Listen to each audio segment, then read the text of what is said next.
Hello everyone, welcome to Vector Educators. This is Neelam and आज हम discuss करने वाले हैं फिलर्स मतलब कि फिल इन द ब्लैंक्स।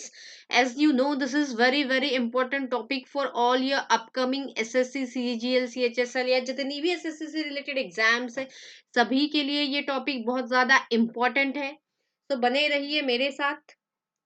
तो देखते हैं आज का फर्स्ट क्वेश्चन। पहले डायरेक्शन देख लिए। डायरेक्शन कहती है in the following question the sentences are given with blanks to be filled with okay filled double l आएगा, sorry, to be filled with an appropriate words या word. Four alternatives are suggested for each question. Choose the correct alternative out of the four as your answer. So देखेंगे first question. देखिए ये first question है, यहाँ पर एक blank दिखाई दे रहा है, मतलब कि यहाँ से एक वर्ड एडिट कर दिया गया है, हटा दिया गया है।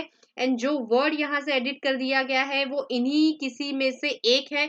तो आपको बताना है कि वो कौन सा वर्ड है जो यहाँ से एडिट कर दिया गया है, या कौन सा ऐसा वर्ड है जो सेंटेंस के अकॉर्डिंग ग्रामेटिकली कंटेक्चुअली इस ब्लैंक में फिट होगा। तो देखिए इसका सही आंसर क्या हो सकता है।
So let's check guys. There is an old idea in economics that एक आइडिया है पुराना इकोनॉमिक्स में, वो कहता है if a rich and a poor country are dash by trade their standard of living should converge in long run. तो यहाँ पर देखते हैं if rich and poor country are mixed, mix कर दी जाए, कंट्री को हम मिक्स नहीं कर सकते तो ये तो नहीं होगा। रिच एंड पुअर कंट्री को लिंक बराबर कर सकते हैं, बिल्कुल सही है, लिंक तो किया जा सकता है।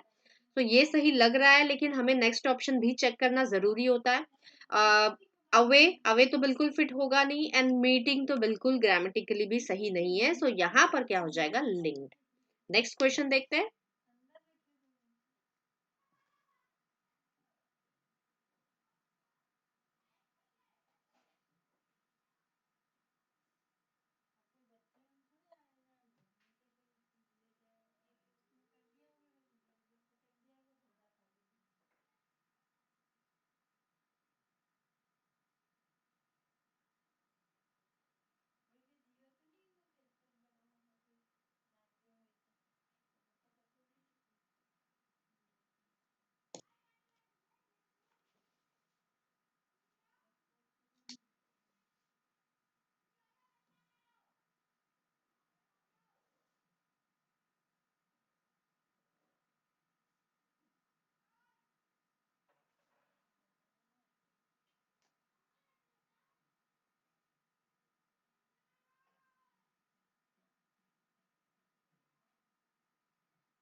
So let's check guys. By the government's dash, some relief from raging price rise can happen anytime in the next 6 months. So by the government's notice, by the government's notice, notice हो सकता है क्या? Yes. शायद हो सकता है by the governments notice some relief from raising price rise can happen any time in the next 6 months. नहीं, notice नहीं, ऐसा कहा जा रहा है कि गवर्नमेंट के हिसाब से, कि गवर्नमेंट ने कुछ अंदाजा लगाया है जिससे हमें पता चल रहा है कि ये जो रेजिंग प्राइस है, जो ये बहुत ज्यादा, जो ये रेजिंग मतलब होता है बहुत ज्यादा फ्यूरियस, बहुत ज्यादा इंटेंस जो प्राइस राइज है, can happen any time in the next 6 month. तो नेक्स्ट 6 मंथ्स में कभी भी हो सकती है, मतलब कभी भी इस रेजिंग प्राइस से हमें छुटकारा, रिलीफ मिल सकता है। तो बाय द गवर्नमेंट्स नोटिस तो नहीं होगा। रेकॉनिंग, एंड रेकॉनिंग का मतलब होता है कैलकुलेट करना या एस्टिमेट करना, मतलब कि क्या करना, अंदाजा लगाना, एस्टिमेशन देना किसी चीज का, कि गवर्नमेंट के कैलकुलेशन या एस्टिमेशन, अंदाजे के हिसाब से हमें रिलीफ मिल सकता है इस प्राइस से। तो बिल्कुल ये सही हो सकता है। Then by governments plan some relief, अब प्लान भी लग रहा है लेकिन चेक कर लेते हैं, सजेशन तो नहीं होगा। मतलब गवर्नमेंट के कैलकुलेशन या एस्टिमेशन के हिसाब से, क्योंकि यहाँ बात की जा रही है कि आने वाले 6 महीनों में हमें इस प्राइस से छुटकारा मिल सकता है। तो प्लान तो नहीं होगा, यहाँ क्या हो जाएगा, रेकॉर्डिंग। नेक्स्ट क्वेश्चन देखते हैं।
So let's check, guys.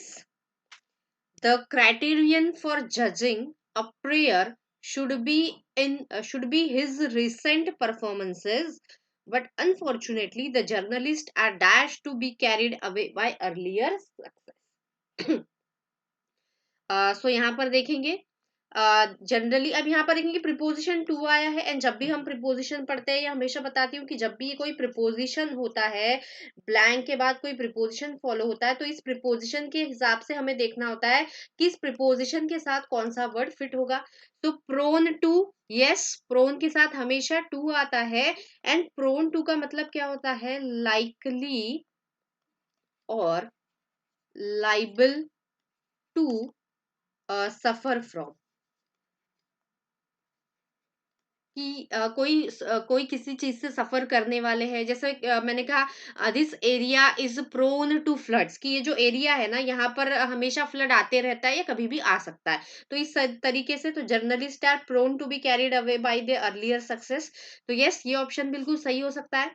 And the journalist are reluctant, अब रिलक्टेंट का मतलब क्या होता है, हेजिटेट करना किसी चीज को करने में, हेजिटेट करना, या फिर अनविलिंग मतलब इच्छा ना होना। सो यहाँ पर ये अनरिलेक्टेड तो सही नहीं लग रहा। नेक्स्ट इज एक्लेमिंग, एंड एक्लेमिंग का जो मीनिंग होता है, एक्लेम मतलब होता है किसी को प्रेज करना, अपलॉड करना, तारीफ करना। तो ये भी बिल्कुल सही नहीं लग रहा है। एंड क्लीन तो बिल्कुल नहीं होगा, मतलब हमारा सही आंसर जो हो जाएगा वो होगा प्रोन। एंड प्रोन के साथ हमेशा टू आता है, ये एक फ्रेज भी होता है, prone to, sorry, prone to. Next question देखते हैं। You will see signs of industry everywhere, which speak well for the dash of these people.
So let's check guys. यहाँ पर देखेंगे you will see science of industry everywhere which speak will for the dash of this people. तो यहाँ पर देखते हैं senses of the people नहीं, science of industry everywhere बोला नहीं, डेब्रीज का मीनिंग क्या होता है? जो रिमेन्स रहते हैं, जो कचरा मतलब पड़ा हुआ होता है, जो वेस्टेज होता है, या किसी चीज के रिमेन्स टुकड़े जो वेस्टेज है या रबिश चीजें ऐसे पड़ी हुई होती है कचरा, उसे हम डेब्रीज कहते हैं. तो ये तो नहीं होगा. प्रॉस्पेरिटी मतलब क्या होता है? सक्सेस और गुड लक. तो ये बिल्कुल हो सकता है यहाँ पर. Yes.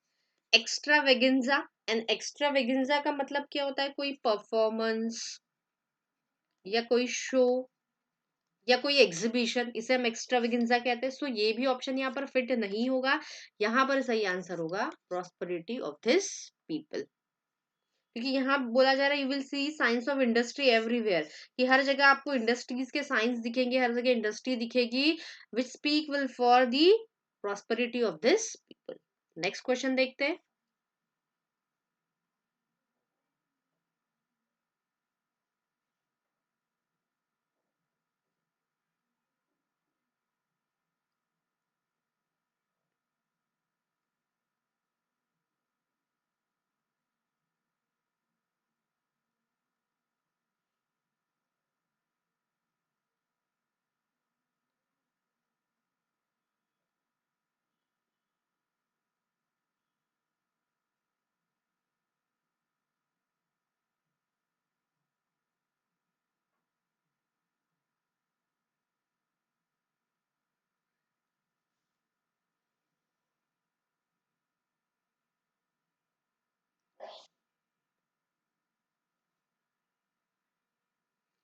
So let's check. As the boat dash, all those on board fortunately managed to reach the bank of the river safely. Boat क्या हुई? आप तो समझ ही गए होंगे, यहाँ पर बोट डूब गई. Okay. All those on the board, जो बोर्ड में थे, जो बोट में थे, fortunately manage to reach the bank of the river safely. Bank मतलब रिवर के किनारे पे वो सेफली पहुंच गए, उन्होंने मतलब किसी तरह से मैनेज कर पाए वो मतलब पहुंचने में. तो यहाँ पर कैप्साइज, एंड कैप्साइज मतलब क्या होता है? ओवरटर्न. ओवरटर्न मतलब क्या होता है? किसी चीज का पलट जाना या पलट जाने से. ओके. तो पलट जाना. तो ये भी हो सकता है. Then drop. ड्रॉप तो नहीं होगा. सैंक मतलब डूब जाना होता है, तो ये भी बिल्कुल हो सकता है. एंड डिसीज्ड मतलब क्या होता है? कि जिसकी डेथ हो गई है, जो डेड है, जो एक्सपायर्ड है, उसके बारे में बात करते तो हम कहते हैं ना, the deceased was doctor in government hospital something. तो डिसीज मतलब जिसकी डेथ हो चुकी है, तो डेड या एक्सपायर्ड. सो ये तो बिल्कुल नहीं होगा. मतलब हमारा दो जो ऑप्शन है हमने एलिमिनेट कर दिए. अब हमारे पास बचता है ए एंड सी. तो यहाँ पर as the boat capsize, overturn होगा कि सैंक होगा. तो ओवरटर्न नहीं लग रहा है, ओवरटर्न तो नहीं पलट तो नहीं जाएगी. सैंक डूबने का सही लग रहा है. तो यहाँ पर जो हो जाएगा वो होगा सैंक, क्योंकि यहाँ पर मैनेज भी कर पाए लोग रिवर मतलब बैंक में आने, रिवर के किनारा, बैंक मतलब किनारा होता है, किनारे में पहुंचने तक. तो यहाँ जो सही ऑप्शन होगा वो होगा सैंक. नेक्स्ट क्वेश्चन देखते हैं.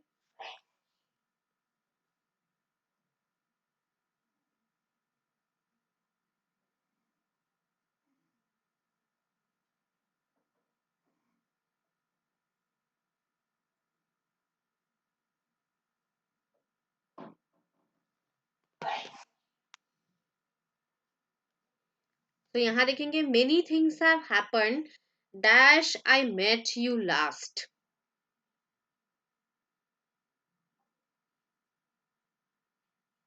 मतलब मैं जब लास्ट टाइम आपसे मिली थी, उसके बाद बहुत सारी चीजें हुई है मेरी लाइफ में, है ना. तो यहाँ देखेंगे many things have happened before I met you last. Met you last की बात की जा रही है, सो बिफोर तो नहीं आएगा. व्हेन जब मैं आपसे मिली, नहीं, लास्ट की बात है. फ्रॉम भी नहीं होगा. यहाँ पर हो जाएगा सिंस, कि जब मैं आपको लास्ट मिली थी ना, उसके बाद बहुत सारी चीजें हुई है मेरी लाइफ में इस तरीके से. तो यहाँ पर क्या हो जाएगा? Since I met you last. Next question. The climate is not conductive dash dash good health. तो यहाँ देखेंगे कंडक्टिव या कंडूसिव के साथ हमेशा और हमेशा विथ नहीं आएगा, फ्रॉम भी नहीं आएगा, इन भी नहीं आएगा, और टू आएगा हमेशा, क्योंकि कंडक्टिव ये कंड्यूसिव के साथ हमेशा क्या आता है, प्रीपोजिशन टू।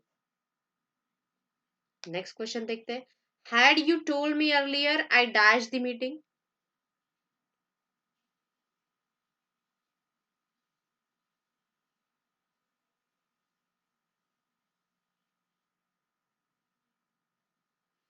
जैसे had you told me earlier मतलब कि अगर आपने मुझे पहले बताया होता था तो मैंने ये मीटिंग क्या कर ली होती, अटेंड कर ली होती थी, ऐसा सेंस बन रहा है, क्योंकि यहाँ पर ये पास्ट है ना, कि अगर आपने मुझे पहले बताया होता था तो मैंने भी मीटिंग अटेंड कर ली होती थी।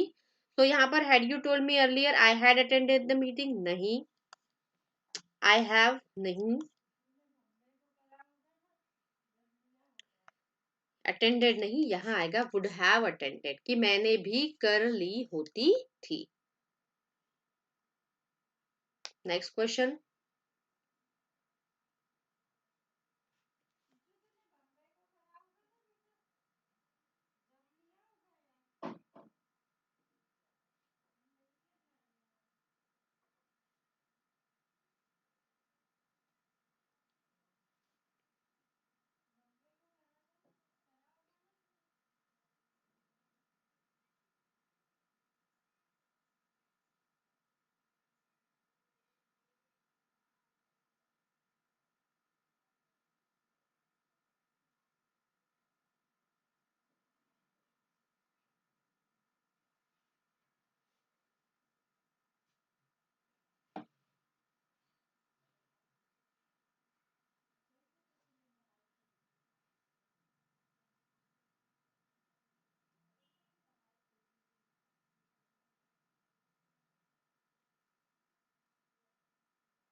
So let's check. We will have to atone dash to our misdeeds. Misdeeds मतलब क्या होता है, जो भी हमने गलत चीजें की है, जो भी गलत काम किए। अब अगर बता दूं क्लियरली कि ये एटोन एंड एटोन के साथ हमेशा जो आएगा, ओके ओके ओके ओके, एक मिनट, एटोन के साथ हमेशा यहाँ पर होगा फॉर, एंड एटोन फॉर इसका जो मीनिंग होता है, या एटोन के साथ हमेशा याद रखना है कि ये जो प्रिपोजिशन है ये हमेशा फॉर आती है।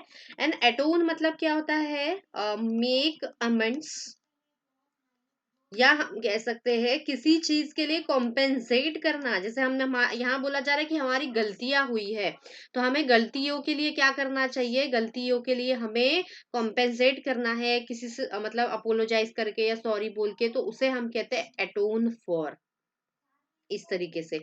या इसे हम कह सकते हैं मेक अप फॉर। जैसे एग्जाम्पल अगर बात करें, a human sacrifice, a human sacrifice to atone to atone for the sin। मतलब जो भी सिन, जो भी गलती, जो पाप हुआ है ना, उसके लिए हमें क्या करना पड़ेगा, ह्यूमन का जो सेक्रीफाइस है वो किसके लिए, टू एटोन फॉर द सिन, कि जो भी गलती हुई है, जो भी हमसे पाप हुआ है, तो उसको कैसे कॉम्पेंसेट करना है, उस गलती को कैसे अमेंड करेंगे, तो ह्यूमन का सेक्रीफाइस करके। तो यहाँ पर हमेशा क्या आएगा, फॉर, एटोन फॉर। नेक्स्ट क्वेश्चन देखते हैं।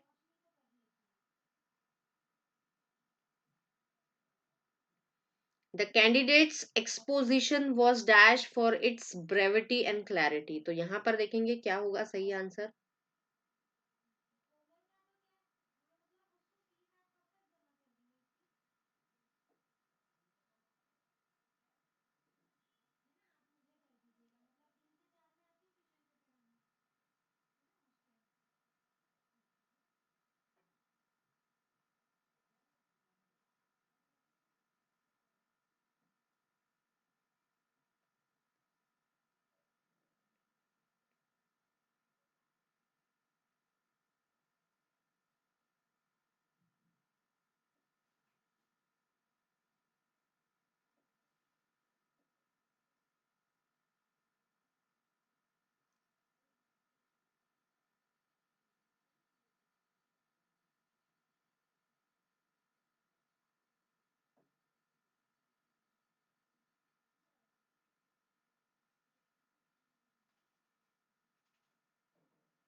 तो यहाँ पर बता दो क्या सही आंसर होगा। द कैंडिडेट्स एक्सपोजिशन, एक्सपोजिशन मतलब क्या होता है, एक्सप्लानेशन, या जो भी उसने क्लैरिफिकेशन दिया वो, या जो भी डिस्क्रिप्शन दिया वो।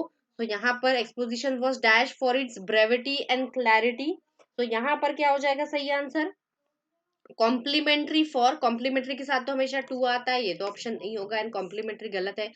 कॉन्स्पिक्यूअस, एंड यहाँ पर कॉन्स्पिक्यूअस का मतलब क्या होता है कि ऐसी चीज जिसे हम इजीली नोटिस कर सकते हैं, या इजीली हम जिसको देख सकते हैं, इजीली सीन, उसे हम कॉन्स्पिक्यूअस कहते हैं। तो ये वाला जो होगा ये बिल्कुल यहाँ पर क्या हो जाएगा, was conspicuous for its brevity and clarity, ये भी गलत हो जाएगा। इनकॉम्प्रिहेंसिबल, इनकॉम्प्रिहेंसिबल मतलब क्या होता है, जो अनक्लियर है, जो समझ में नहीं आ रहा है, जिसे हम समझ नहीं सकते, ये इनकॉम्प्रिहेंसिबल तो नहीं होगा। यहाँ पर ये रिमार्केबल, यहाँ पर पॉजिटिव वर्ड ही आएगा, क्योंकि जो भी एक्सप्लेनेशन था ना वो रिमार्केबल था for its brevity and clarity की। क्लियर तो था ही, क्लैरिटी मतलब एकदम क्लियरली समझ में आ रहा था, एंड ब्रेविटी मतलब क्या होता है, शॉर्टनेस, या किसी चीज को बहुत ज्यादा ब्रीफ में या कंसाइज तरीके से बताना। ओके, कि उसका एक्सप्लेनेशन बहुत ही शॉर्ट, कंसाइज और क्लियर था। तो यहां पर क्या हो जाएगा, रिमार्केबल। नेक्स्ट क्वेश्चन देखते हैं। The national anthem is dash at every official function. तो यहां पर बता दो क्या सही आंसर होगा।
तो यहाँ पर चेक करते हैं। The national anthem is dash at every official function.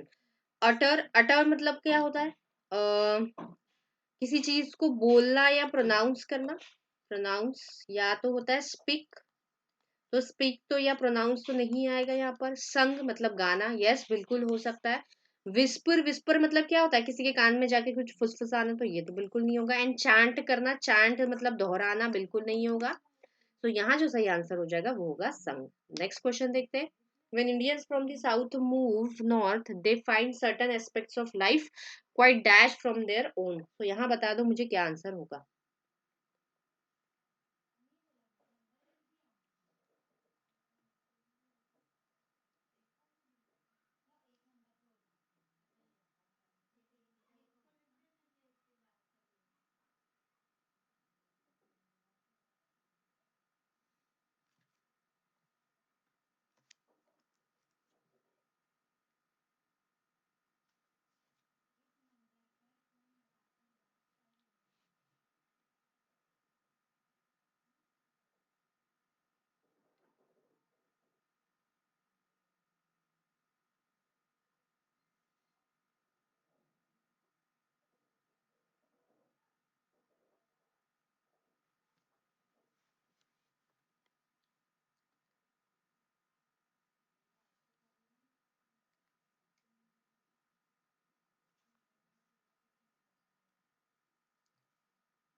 So let's check, guys. When Indians from south move north, they find certain aspects of life quite dash from their own, quite strange from their own. है ना. कि south से move करते हैं अगर वो north की ओर, तो वो जो सारे एस्पेक्ट्स ऑफ लाइफ रहते हैं, सारी चीजें मतलब खाना पहनना, ये सारी चीजें उन्हें कैसी लगती है, स्ट्रेंज फ्रॉम देयर ओन. कि उनकी जो है, उनका जो पहनावा, उनका जो खाना है, उससे स्ट्रेंज नहीं, उससे अलग लगता है. सेपरेट नहीं होगा, डिफरेंट. डिफरेंट बिल्कुल हो सकता है. एंड यहाँ पर भी देखिए, ये preposition from and from different के साथ बिल्कुल सही आता है. डिफरेंट फ्रॉम ही होता है, मतलब कि अलग. कि उनका जो उनकी जो सारी चीजें उससे बिल्कुल अलग. डाइवर्जेंट भी नहीं होगा. तो यहाँ पर क्या हो जाएगा, सॉरी, यहाँ पर जो सही आंसर होगा वो डिफरेंट. डाइवर्जेंट का जो मीनिंग होता है, ये भी इसका भी मीनिंग होता है डिफरिंग, डिफरेंट या वैरिंग. कि वैरी करता है. लेकिन वैरी नहीं चाहिए हमें, क्या चाहिए, डिफरेंट, कि अलग होता है. तो यहाँ पर ये ज्यादा वर्ड फिट हो रहा है. एंड डाइवर्जेंट फ्रॉम भी नहीं होता है, फ्रॉम के साथ ये डिफरेंट ही फिट होगा. तो यहाँ पर आंसर जो होगा ऑप्शन नंबर सी होगा. नेक्स्ट क्वेश्चन देखते हैं.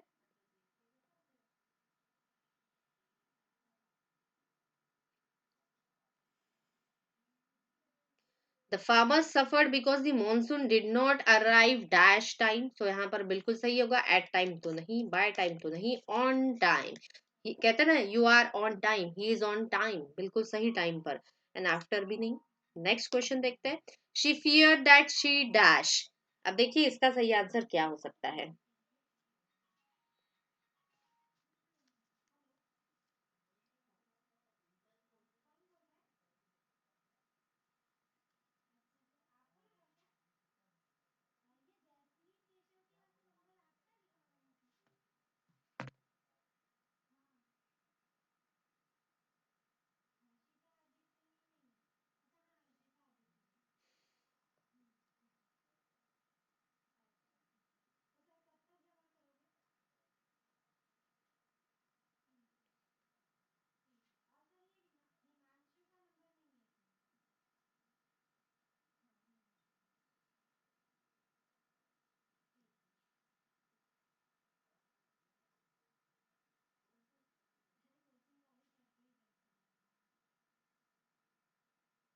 सो let's check guys. She fear that she dash. She will fill बिल्कुल नहीं होगा, मे फिल बिल्कुल नहीं होगा. अब ये क्यों नहीं होगा, क्योंकि ये सारे वर्ब की फर्स्ट फॉर्म में है. एंड यहाँ पर अगर आप ऑब्जर्व करेंगे तो ये सेकंड फॉर्म है.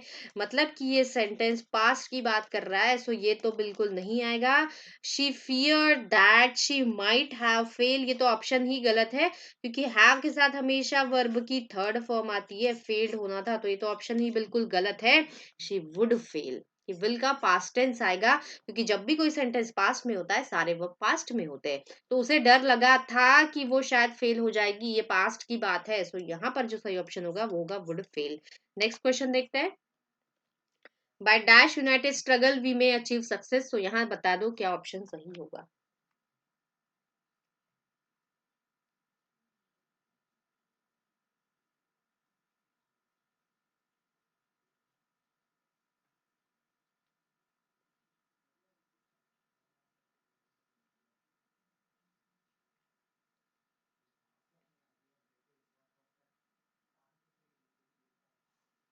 तो यहाँ बात करें by a United struggle, yes, एक स्ट्रगल है कि यूनाइटेड स्ट्रगल, अगर सब लोग मिलकर स्ट्रगल करे तो वी में achieve success.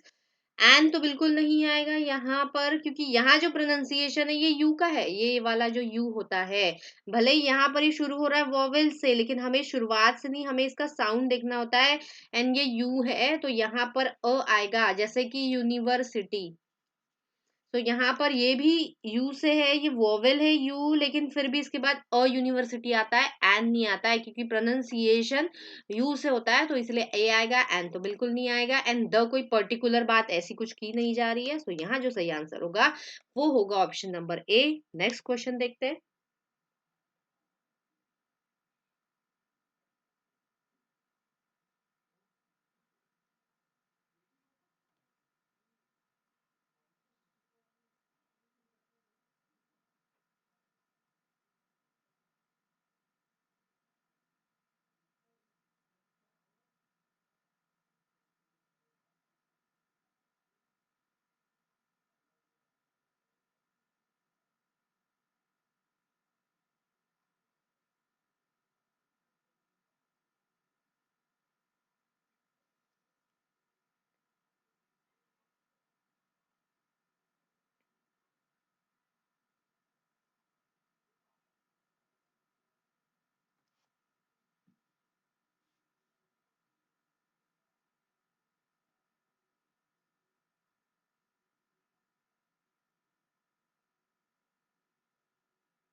So let's check, guys. Dilip Kumar was at the dash of his film career when he received the national award.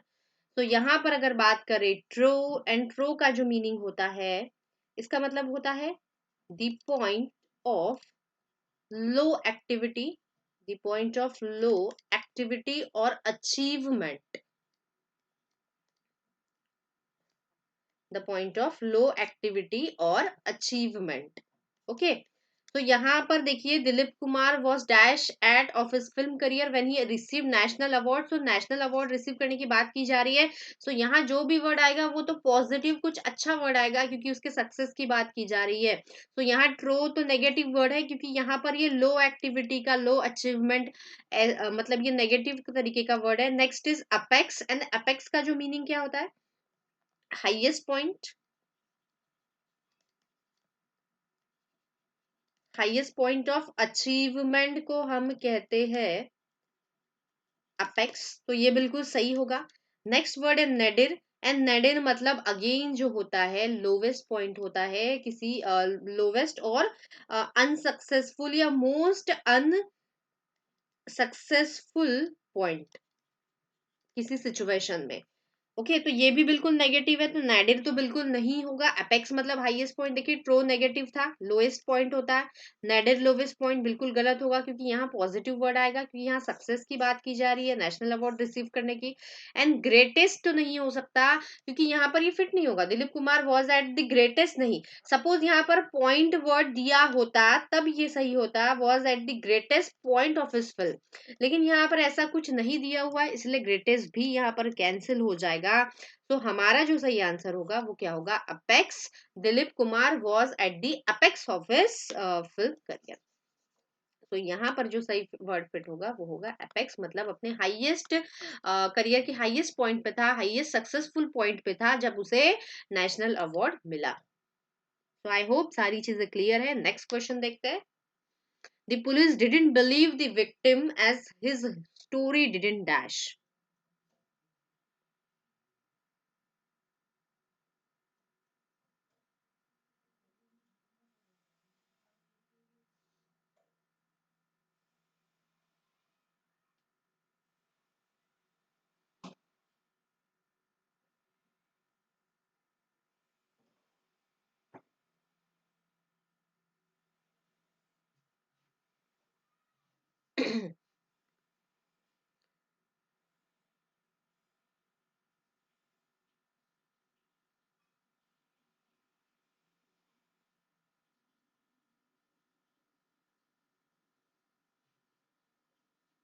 So let's check guys, the police didn't believe the victim, पर भरोसा नहीं कर रही थी police, क्यों? His story didn't dash, मतलब उसकी जो स्टोरी थी वो उन्हें सही नहीं लग रही थी, कोई सेंस नहीं बन रहा था, इस तरीके का मीनिंग आ रहा है यहाँ पर। सो चेक कर लेते हैं। फर्स्ट इज एडअप, और एडअप मतलब होता है मेक सेंस, और हम कह सकते हैं सीम रीजनेबल, कि उसकी स्टोरी बिल्कुल भी रीजनेबल नहीं लग रही थी, कोई सेंस नहीं बन रहा था। तो ये तो बिल्कुल सही ऑप्शन हो सकता है। लेट नेक्स्ट करते हैं अपील। अपील करना मतलब क्या होता है? रिक्वेस्ट करना, तो ये भी बिल्कुल नहीं होगा। ब्रेकअप, ब्रेकअप मतलब क्या होता है? एंड, तो ये तो बिल्कुल नहीं होगा, किसी चीज का एंड हो जाना। नेक्स्ट इज बैकअप, और बैकअप तो सभी को पता होगा, बैकअप मतलब क्या होता है? गिव सपोर्ट, किसी चीज को सपोर्ट देना या encourage करना, तो ये भी बिल्कुल नहीं होगा। तो हमारा सही आंसर हो जाएगा add up, which means to make sense, और समथिंग विच सीम्स रीजनेबल। तो यहाँ पर उसकी जो स्टोरी थी वो बिल्कुल सेंसिबल नहीं थी, बिल्कुल रीजनेबल नहीं थी, भरोसा करने लायक नहीं थी।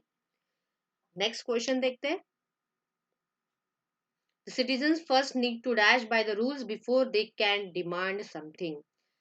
तो यहाँ पर देख लीजिए, प्रिपोजिशन बाय आ रहा है, एंड ऐसा वर्ड हमें सर ऑप्शन फाइंड करना है जो इस बाय के साथ फिट हो। Citizen first need to be abide by, abide मतलब क्या होता है?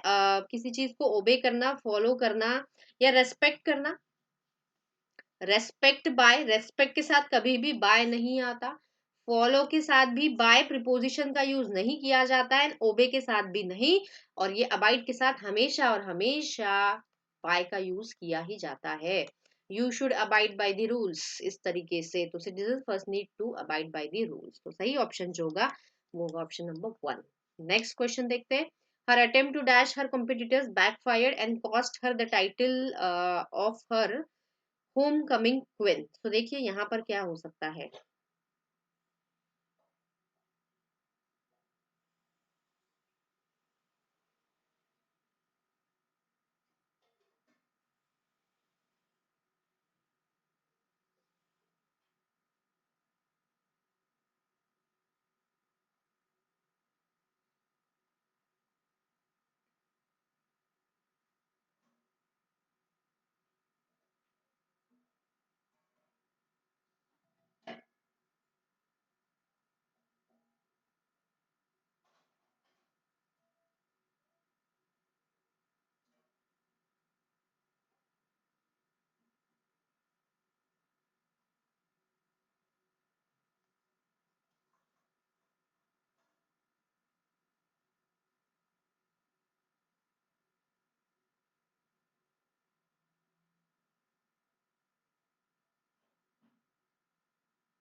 So let's check. Her dash नहीं sorry, her attempt to dash her competitors backfired and cost her the title of homecoming queen's.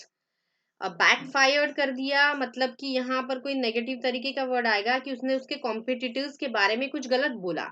Praise करना, praise तो नहीं, ये तो पॉजिटिव वर्ड है, ये बिल्कुल नहीं होगा। एक्लेम करना मतलब भी प्रेज ही करना होता है, किसी की तारीफ करना, कुछ अच्छा कहना, ये भी नहीं होगा।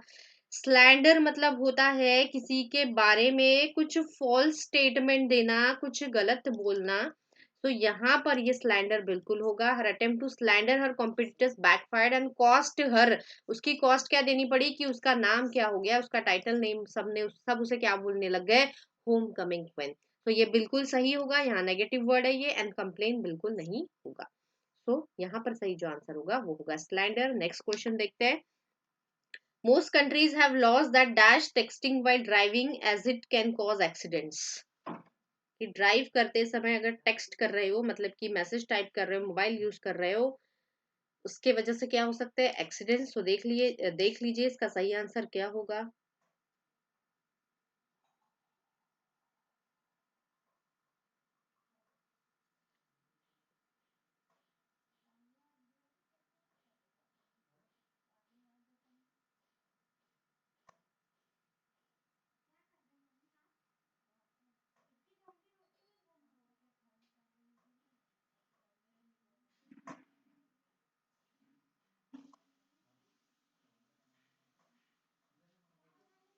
So let's check. Most countries have laws that dash texting while driving as it can cause accidents. Proscribe and proscribe का मतलब होता है to prohibit, किसी चीज को prohibit करना, रोकना। Most countries have laws that prohibit, yes, prohibit texting. Texting मतलब कि मैसेजिंग करना या मोबाइल यूज करना वाइल ड्राइविंग, बिल्कुल सही हो सकता है। अलाउ तो नहीं होगा, दैट अलाउ टेक्सटिंग अलाउ नहीं, यहाँ तो डिसअलाउ की बात की जा रही है क्योंकि उस वजह से तो एक्सीडेंट होते हैं। डिफेंड मतलब रोकना या ऑथराइज तो बिल्कुल नहीं। सो यहाँ पर जो हमारा सही आंसर होगा वो होगा proscribe. So thank you very much guys. Do like, share and subscribe my videos. Thank you.